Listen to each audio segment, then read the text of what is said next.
මේ ලෝකෙ මම වැඩියෙන්ම ආදරය කරන මිනිස්සයා මට ඉගැන්නුවා මොන දේ දාලා දුවගෙන ගියා වුණත් හිමි වෙන්නේ නෑ කියලා. මේ ලෝකෙ මට වැඩියෙන්ම ආදරය කරන මිනිස්සයා මට ඉගැන්නුවා හිමි වෙන්න නම් මොන දේවත් දාලා දුවගෙන එන්න ඕනේ නෑ කියලා. මම නැවතිලා කල්පනා කරාමයි තේරුනේ කවුරුත් කවදාවත් කිසිම දෙයක් දාලා අපි පස්සේ දුවගෙන එන්නේ නෑ කියලා. හිමි නම් හිමි වෙනවමයි. එච්චරයි. ඔයාට ඇත්තටම ආදරය කෙනෙක් ඔයාව රැක ගන්න තියෙන හැම අතකින්ම ඔයාව රැක ගන්නවා.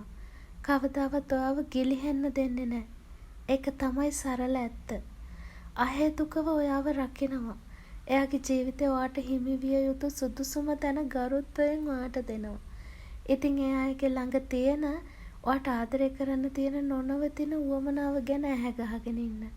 ඔයාගේ ජීවිතේ ලොකු අගාධයකට වැටෙන්න යන පාර ඔයාටම වළක්ව ගන්න පුළුවන් වෙයි. ඇත්තටම ආදරය කෙනෙක් ළඟ තියෙන එකම රහස ඔයාට ආදරය කරන්න එයාට තියෙන නොනවතින උවමනාව විතරමයි.